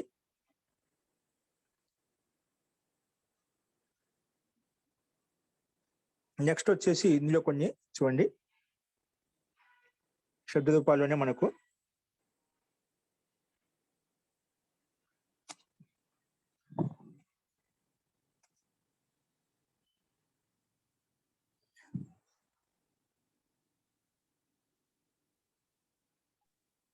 చిన్న సందేహం మహోదయ. చెప్పండి. ఇందాక మీరు లక్ష్మి చెప్పారు కదా, ఆ, మామూలుగా పేరు రాసేటప్పుడు లక్ష్మీ విసర్గలు పెట్టాలి అని ఉంటుందా? లక్ష్మి అని రాయొచ్చండి. లక్ష్మి విసర్గాలు ఉంటాయండి ఇక్కడ. లక్ష్మీ శబ్దంలో, ధీ శబ్దంలో, హిరి శబ్దంలో, భీ శబ్దం చూసాం కదా మనం. అట్లా ఈ శబ్దాలకు మాత్రము విసర్గాలు ఉంటాయి. మాగా దీర్ఘికాంత శబ్దాలు చూడడానికి విసర్గం లోపిస్తుంది, కానీ ఈ కొన్ని విశిష్ట శబ్దాల్లో మాత్రం విసర్గం అలాగే ఉంటుంది, ఇక్కడ లోపించదు. అవి ఏ శబ్దాలు? ఇప్పుడు చెప్పా, లక్ష్మీ శబ్దము, శ్రీ శబ్దము, హ్రీ శబ్దము, భీ శబ్దము, ధీ శబ్దము. ఇక్కడ కూడా ఇచ్చాడు పైన స్త్రీ, శ్రీ, ధనుష్, బ్రహ్మన్, అప్పు, భవత్, ఇవి కాదులేండి. అస్తు, కొన్ని శబ్దాలు గుర్తుపెట్టుకోండి, అవి ఆటోమేటిక్ గా మనకు ప్రయోగాన్ని బట్టి తెలుస్తూ ఉంటాయి. ఓకే, ఇక్కడ లక్ష్మీ శబ్దం చూసాము. అలాగే పక్కన కూడా ఇచ్చాడు శ్రీ శబ్దము, స్త్రీ, స్త్రియో, స్త్రియ, ఈ కాల శబ్దం. ఇది కూడా స్త్రీ శబ్దము, శ్రీ శబ్దము, ఇవన్నీ ఇక్కడ విసర్గాలు ఉంటాయి. ఇక్కడ కూడా అదే విధంగా ఇచ్చాడు. స్త్రీ. నమస్కారం మా మహోదయ. భూహు శబ్దం లాగా సు, జూ ఉంది, వాటి అర్థాలు చెప్పరా? ఎక్కడ ఇచ్చారు? ఇక్కడ మనకి శబ్దకోశం, ఇక్కడ ఈ పరిశిష్టం ఎక్కడ ఉంది? ఇందాక చూపించిన స్క్రీన్ లో అవి చూద్దామండి. ఆ భూ శబ్దానికి అర్థం భిన్నంగా ఉంది, హిరి శబ్దానికి భిన్నమైన అర్థాలు ఉన్నాయి. అది సందర్భం బట్టి అనేక అర్థాలు వస్తాయి, అందుకే సంకేతం మాత్రం ఇచ్చారు. అవి మనకు వస్తాయని చెప్తాయి. ఇప్పుడు శ్రీ అంటే కూడా లక్ష్మి వచ్చింది, ఓకేనా? శ్రీ అంటే స్త్రీ. అలాగే మనం లక్ష్మి అంటే కూడా అక్కడ కాబట్టి అదే అర్థంలో వస్తుంది. కాబట్టి మనకు ఇక్కడ లక్ష్మి అని తీసుకున్నాం.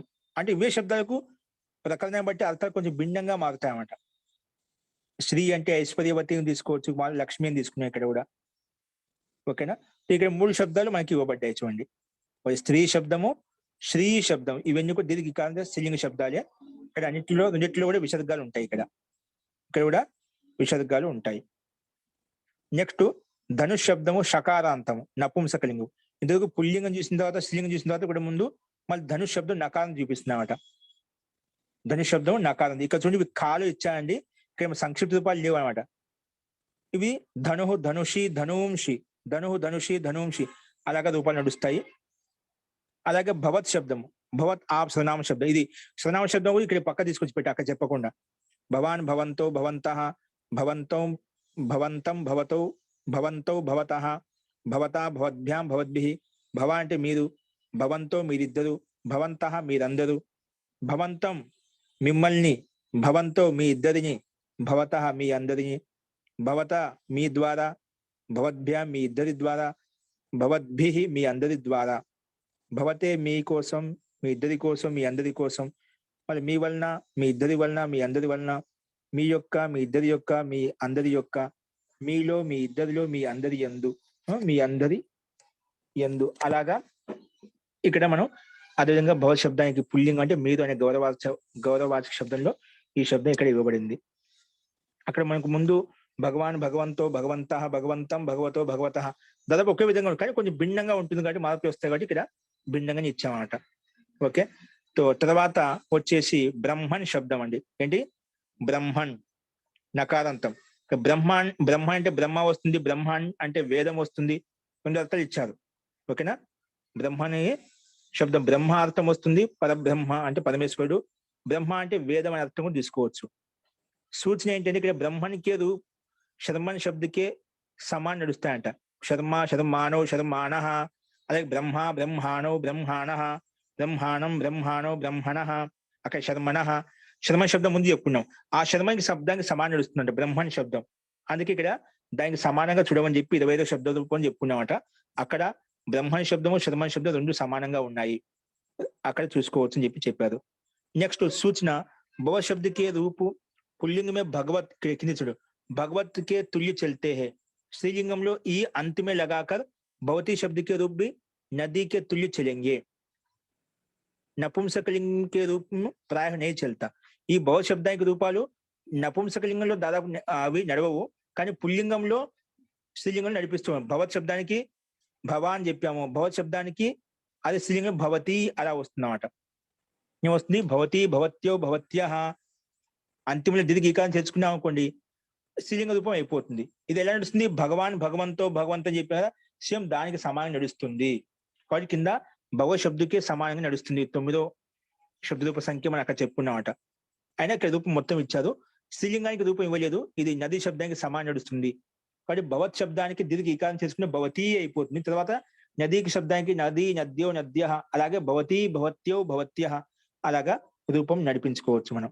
కాబట్టి భవత్ శబ్దము పుల్లింగం ఉంటుంది, స్త్రీలింగం ఉంటుంది. బ్రహ్మన్ శబ్దము శర్మన్ శబ్దానికి సమానం నడుస్తుంది అని చెప్పుకున్నాం ఇక్కడ. Next up. అప్ అంటే నీరు. అప్ శబ్దం స్త్రీలింగం అంట. అప్ శబ్దం ఏంటంటే స్త్రీలింగ శబ్దము. సూచన ఏమిచ్చాడు? అప్ శబ్దకే రూపు కేవలం బహువచనమే హీ చల్తే హై. అప్ శబ్దం యొక్క రూపం ఎట్లా నడుస్తుందంట? కేవలము బహువచనమే హీ చల్తాయి. అప్ శబ్దం కూడా నిత్య బహువచన రూపం నడుస్తుంది. దీనికి ఏకవచనము ద్వివచనం ఉండదు అన్నమాట. ఏకవచనము దీర్ఘవచనం ఉండదు అన్నమాట. అందుకే ప్రథమ ఆదికి రూపు క్రమశః ఏ హే. ఏమొస్తుంది? ప్రథమ విభక్తిలో ఆపహ నిత్య బహువచనంలో ఉంటుంది చెప్పారా, ఏకవచనం ద్వివచనం ఉండదు అన్నమాట. రూపం ఎలా ఉంటుంది? 7 విభక్తులు ఉంటాయి. ఆపహ అపహ.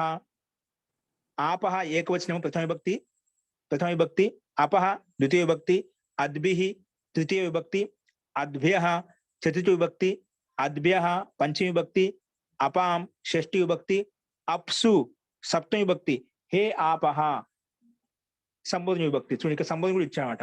ఇప్పుడు మా జల దేవత అగ్ని దేవతను సంబోధిస్తాం కదా, హే అగ్ని దేవత, హే జల దేవత అని చెప్పి. అందుకే హే ఆపహ హే జల దేవత అని చెప్పి. తో అప్ శబ్దము నిత్య స్త్రీలింగ శబ్దము. ఓకేనా? అప్ శబ్దకే రూపు కేవలం బహువచనమే హీ చల్తే హై. ఓకేనా? ఆ రూపాలు మనం చూసాం. ఇది స్త్రీలింగ శబ్దం అంట.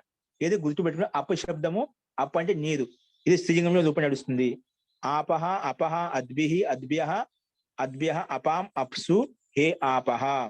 ఓకే, ఇలా చెప్పిన తర్వాత నెక్స్ట్ 64వ రూపం వచ్చేసి యావత్ శబ్దం. యావత్ ఎంత. యావత్ పఠతి తావత్ లిఖ. ఎంత చదువుతావో అంత రాయి. అలాగా యావత్ అంటే ఎంత, ఎంత అయితే అంత. యావత్ వచ్చినప్పుడు తావత్ కూడా వస్తుందండి. యావత్ శబ్దం ఎప్పుడు ఉపయోగించినా యత్ శబ్దం ఎప్పుడు యత్ నుంచి యావత్ తయారవుతుంది, అలాగే తత్ నుంచి తావత్ తయారవుతుంది అన్నమాట. యత్ శబ్దం చేత యావత్ శబ్దం తయారు చేయొచ్చు. అదే యత్ శబ్దం ఎప్పుడు ఉపయోగించినా ఖచ్చితంగా తత్ శబ్దం కూడా ఖచ్చితంగా వస్తుంది. యత్ శబ్దానికి పూర్తి అనేది తత్ శబ్దం ద్వారా అవుతుంది. కానీ యావత్ అంటే ఎంత, ఇది సర్వనామ శబ్దము. యావత్ శబ్దకే రూపు తీనోం లింగమే చల్తే హై. ఈ యావత్ శబ్దానికి రూపం మనకు 3 లింగాలు నడుస్తుందంట. యావత్ శబ్దం యొక్క రూపం తీనోం లింగమే చల్తే హై నడుస్తుంది. సంబోధన నహి హోగా. కానీ ఇక్కడ ఈ యావత్ శబ్దానికి సంబోధన విభక్తి ఉండదు. ఎందుకంటే ఇది సర్వనామ శబ్దం కాబట్టి. సర్వనామ శబ్దాలు ఎక్కడ కూడా మనం సంబోధన విభక్తి చూడలేదు. సర్వనామ శబ్దాల్లో కొన్నిటికి ఉన్నాయి. ఇప్పుడు భగవత్ శబ్దం సర్వనామ శబ్దం అక్కడ ఉంది. ఓకే, కానీ కొన్ని శబ్దాలకు సర్వనామ సంబోధన విభక్తి ఉండదు అనమాట. ఇక్కడ సంబోధనము నహి హోగా అని చెప్పి ఇచ్చారన్నమాట. పుల్లింగంలో మన 3 లింగాలు నడుస్తుంది అని చెప్పాం కదా. మరి ఎలా నడుస్తుంది? పుల్లింగంలో ఏ దానికి సమానం నడుస్తుందంటే పుల్లింగంలో భవత్ శబ్దానికి సమానంగా. ఎక్కడే పైన భవాన్ భవంతో భవంతః ఇచ్చాం కదా. యవాన్ యవంతో యవంతః. చూడ యావాన్ యావాన్ యావంతో యావంతః, యావంతం యావంతో యావతః. అలాగా పైన చెప్పిన భవాన్ శబ్దానికి సమానంగానే యావాన్ యావంతో యావంతః.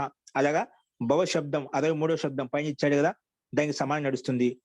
అదే స్త్రీలింగంలో అయితే అదే శబ్దానికి, ఏ శబ్దానికి యావత్ శబ్దానికి దీర్ఘ ఈకారం తెలిసిన యావతి అనే రూపం అయిపోతుంది. దీర్ఘ ఈకారం తెలుసుకుంటే ఆ రూపాన్ని నదీ శబ్దానికి సమానం నడిపించాలి. యావతి యావత్యౌ యావత్యః, యావతీం యావత్యౌ యావతయః యావతీః.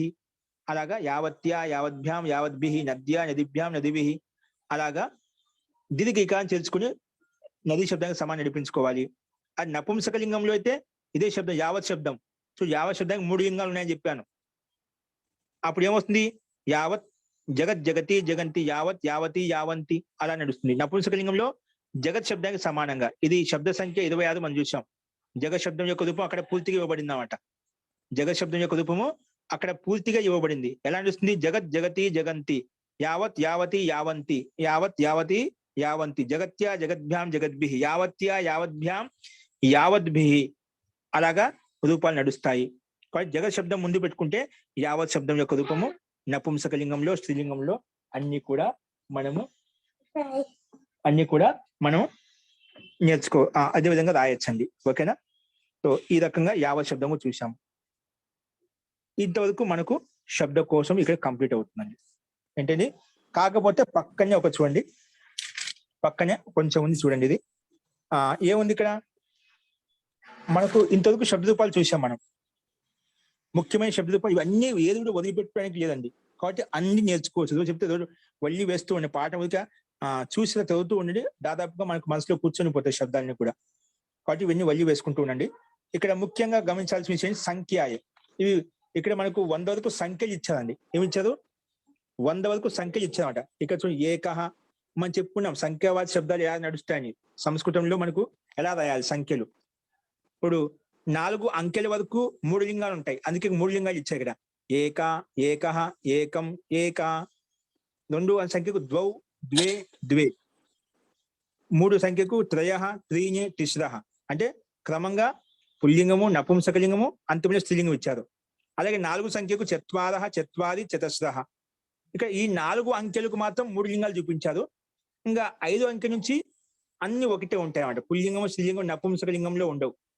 కాబట్టి అన్నికి సమానంగా ఇచ్చాడు. పంచ, షట్, సప్త, అష్ట. అష్టకు 2 రూపాయలు వస్తాయని చెప్పి అందుకే అదుగు చూపించాడు అష్టం అని చెప్పి. నవ, దశ, ఇది 10 అంకెలు. అలాగే క్రమంగా ఏకాదశ, ద్వాదశ, త్రయోదశ, చతుర్దశ, పంచదశ, షోడశ, సప్తదశ, అష్టాదశ, నవదశ, ఏకోన వింశతి. ఇక్కడ నవదశ అని చెప్పొచ్చు. దీనికి 2 రూపాయలు ఇచ్చాయండి ఇక్కడ. నవదశ అంటే 19. ఏకోన వింశతి, ఒకటి తక్కువ. ఏక ఊన అంటే ఏక అంటే ఒకటి, ఊన తక్కువ. ఏంటి? వింశతి, 20కి ఒకటి తక్కువ. దాన్ని 19 అంటాం. ఏకోన వింశతి అని చెప్పొచ్చు, లేదా నవదశ అని కూడా చెప్పొచ్చు. అక్కడ 2 రూపాయలు ఇచ్చామంట. అందుకే ఇక్కడ సంఖ్య ఇవ్వలేదు చూడండి. నవదశ అని కూడా చెప్పొచ్చు. అంటే నవ అని 9, దశ 10 అంటే 10, 9, 19 అలా అవుతుంది అన్నమాట. లేదా ఏకోన వింశతి, ఒకటి తక్కువ 20 అంటే దాన్ని 19 అని చెప్పి చెప్పుకుంటాం. అలాగే అన్నిటికీ అదే విధంగా ఇచ్చామట. ఓకేనా? 29, 39, 49, 59, 69 ఉన్న చోటల్లా అదే విధంగా 2 రూపాయలు చూపించుంటారు. అది అదే విధంగా మీరు గమనించండి. సో ఈ రకంగా మళ్ళా ఏకవింశతి, ద్వావింశతి అలాగా మొత్తం 100 వరకు మనకు సంఖ్యలు ఇవ్వబడ్డాయి. ఓకేనా? చూడండి, నవత్రింశత్, ఏకోన చత్వారింశత్, అక్కడ 39 దగ్గర. అలాగే 49 దగ్గర నవచత్వారింశత్ లేదా ఏకోన పంచాశత్, ఏకోన అట్లా చెప్పుకోవచ్చు. అలాగే నవ పంచాశత్ లేదా ఏకోన షష్ఠి, 59 దగ్గర. అలాగా అన్నిటికి 2 రూపాయలు ఇచ్చారు. అలా కూడా చెప్పుకోవచ్చు అని చెప్పి. షష్ఠి, ఏకషష్ఠి, ద్విషష్ఠి, అక్కడ కొన్ని చోట్ల ఎక్కడ 2 రూపాయలు ఉన్నాయో అవి కూడా మీకు చూపించాక. ద్విషష్ఠి 62, ద్వాషష్ఠి అని చెప్పొచ్చు, ద్విషష్ఠి అని చెప్పొచ్చు. అవి మనం అభ్యాసంలో సంఖ్యాపరకం చెప్పుకున్నప్పుడు దాదాపుగా మధ్యలో ఎన్నో అభ్యాసం అంత ఐడియా లేదు. దాదాపుగా మనకు 20 అభ్యాసం దగ్గరలో సంఖ్యలు ఏది ఎలా, ఈ రూపాలు ఎలా తయారు చేయాలి, సంఖ్యలకు ఏది కలపాలి, ఏ విధంగా కలిపితే ఇవన్నీ రూపాలు తయారవుతాయి, ఈ 100 సంఖ్యలు తయారవుతాయి, అవి కూడా ప్రక్రియ మొత్తం విధి విధానం మనం అక్కడ చెప్పుకున్నాము అభ్యాసంలో. అది మీకు అది కూడా సంక్షేపంగా చెప్పినప్పుడు చెప్తాను. ఈ రకంగా సంఖ్యావాద శబ్దాలను 100 వరకు ఇచ్చాడు పక్కన. ఇక్కడ చూడండి, మిగతావన్నీ కూడా అష్టాశీతి, నవాశీతి మొత్తం 100 వరకు, శతం వరకు ఇచ్చాడు. ఇచ్చిన తర్వాత 100 వరకు ఇచ్చిన తర్వాత ఇక్కడ కేవలం 100 తర్వాత 1000 చూపించండి. 100 చెప్పిన తర్వాత 100 సంఖ్యలు చెప్పిన తర్వాత 1000 అంటే సహస్రం, 10,000 అంటే అయుతం, 1,00,000 అంటే లక్ష్యం, 10 లక్షలు నియుతం లేదా ప్రయుతం అని చెప్పొచ్చు. నియుతం లేదా ప్రయుతం. కోటి, 1 కరోడ్ అంటే ఒక కోటి. 10 కరోడ్ అంటే 10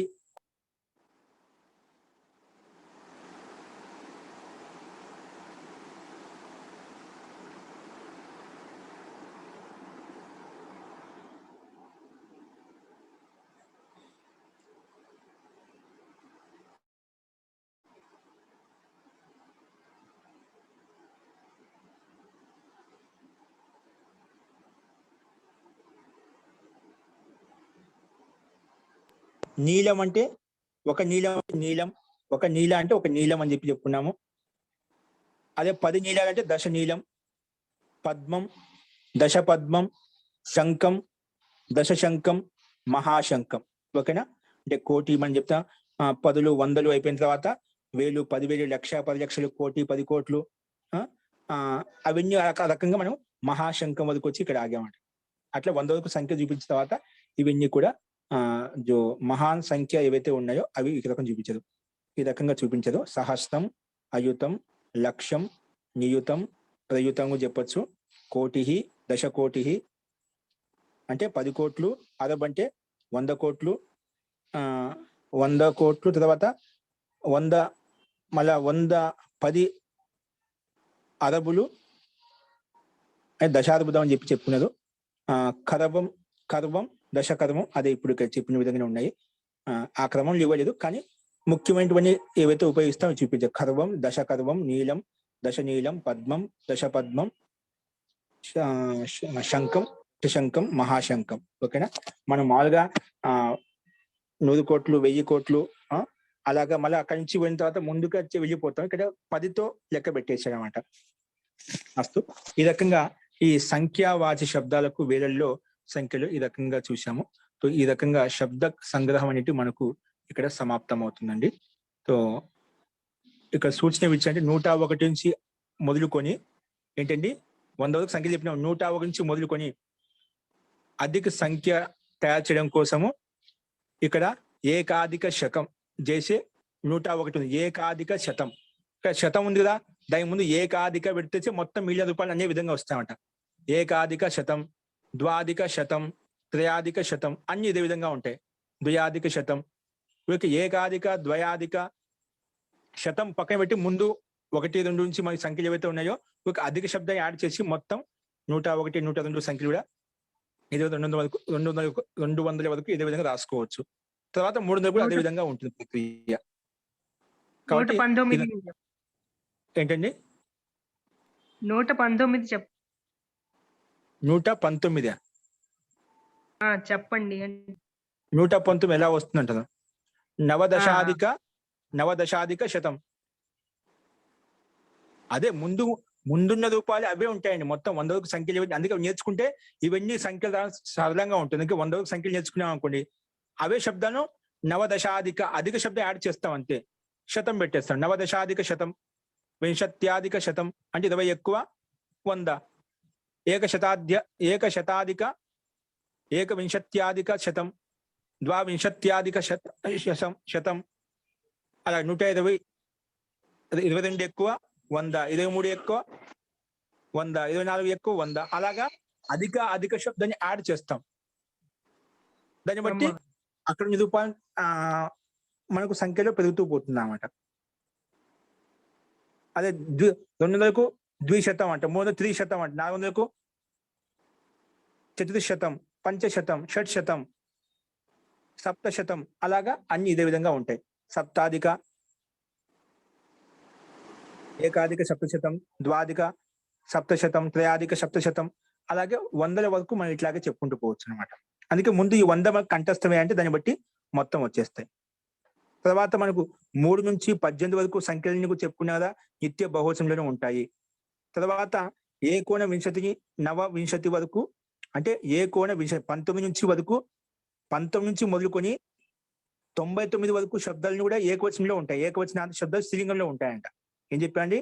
19 నుంచి మొదలుకొని 99 వరకు అన్ని శబ్దాలు, అన్ని సంఖ్యావాచక శబ్దాలు ఎలా ఉంటాయి? ఏకవచనాంతంలో ఉంటాయి, స్త్రీలింగంలో ఉంటాయి.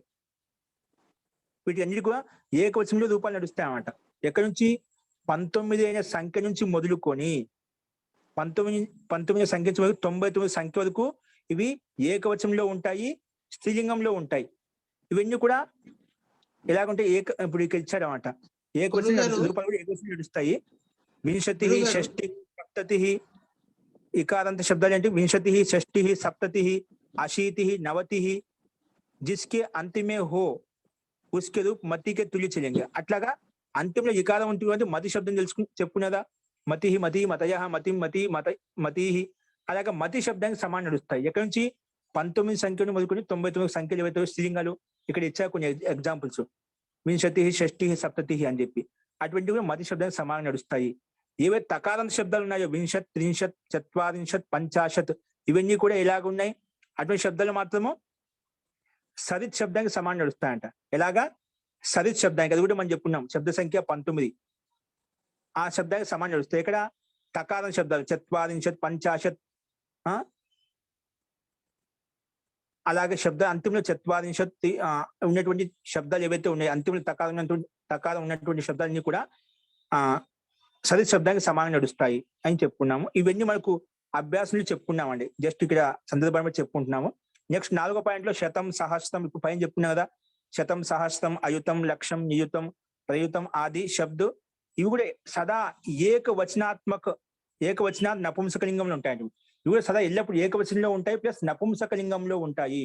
ఏముంటాయండి? ఇప్పుడు పైన చెప్పిన ఎక్కువ 1000 నుంచి మొదలుకొని సంఖ్యలు ఏవైతే ఉన్నాయో, మహాసంఖ్యలు ఏవైతే ఉన్నాయో, ఇవన్నీ కూడా ఎలా ఉంటాయంట? శతం, సహస్రం, అయుతం, చూడండి, ఇవన్నీ సదా ఏకవచనాంత్ నపుంసక హే, అంటే ఎల్లప్పుడు ఏకవచనంలో ఉంటే నపుంసకలింగంలో ఉంటాయి అని చెప్పి ఇక్కడ ఇచ్చారనమాట. అంటే ఇవన్నీ ఎలా నడుస్తాయి? ఒక నడిపించే గృహవత్ ఏకవచనమే రూప్ చలేంగే. గృహ శబ్దానికి ఏ విధంగా రూపాలు ఉంటాయో, ఓన్లీ గృహ శబ్దానికి నిత్య ఏకవచన రూపాలు నడిపించాలి, ద్వివచనంలో బహువచనంలో కాదు. మళ్ళీ ఓన్లీ గృహ శబ్దానికి అన్ని విభక్తులు ఏకవచనం ఎలా ఉంటుంది, అలాగే వీటికి కూడా ఏకవచన రూపాలు నడుస్తాయి.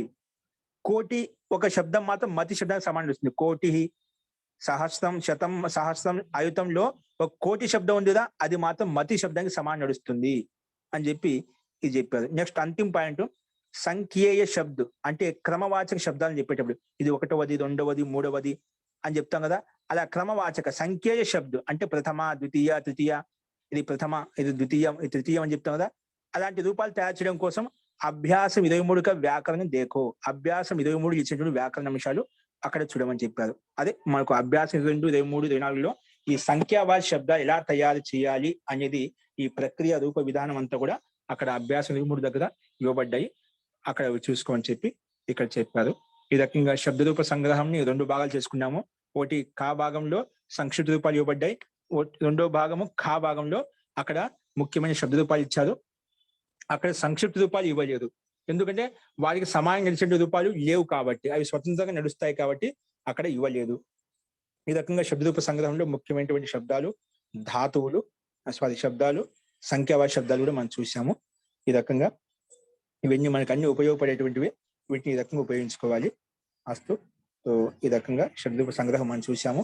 నెక్స్ట్ రేపు ధాతువుల యొక్క ప్రక్రియ, ధాతువులు ఏ విధంగా కలుపుకోవాలి, భిన్న భిన్న రూపాలు ఎలా వస్తాయి. ఇప్పుడు భవతిలో ఒక్క రూపం నేర్చుకుంటే సంక్షిప్త రూపం తెలుసుకున్నాం అనుకోండి, దాన్ని బట్టి సొంతంగా మనం రాయొచ్చు. అది ముఖ్య విశేష ప్రక్రియ అనేది ధాతు రూపం ప్రారంభంలో ఇవ్వబడింది.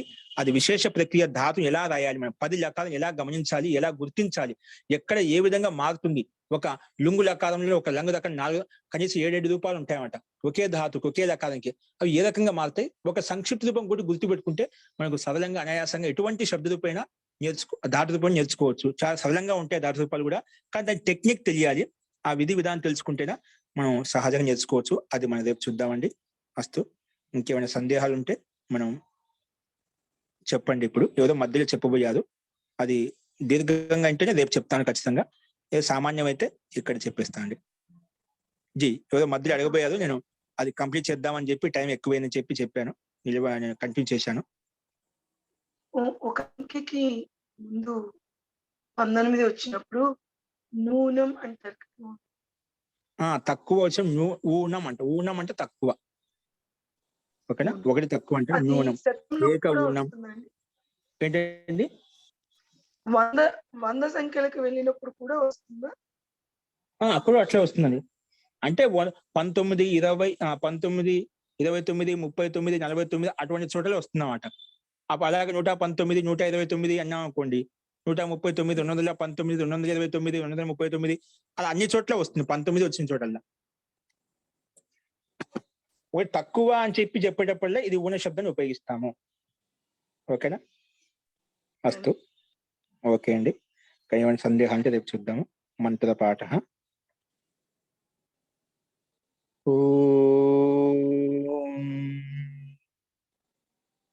సర్వే భవంతు సుఖినః, సర్వే సంతు నిరామయాః, सर्वे भद्राणि पश्यन्तु मा कश्चित् दुःखभाग् भवेत्। ओम शांति शांति शांतिः। सर्वेभ्यो नमः। అందరికీ నమస్కారం అండి। నమస్తే మహోదయ. ధన్యవాదాలు నమస్కారం మహోదయ. మహోదయ.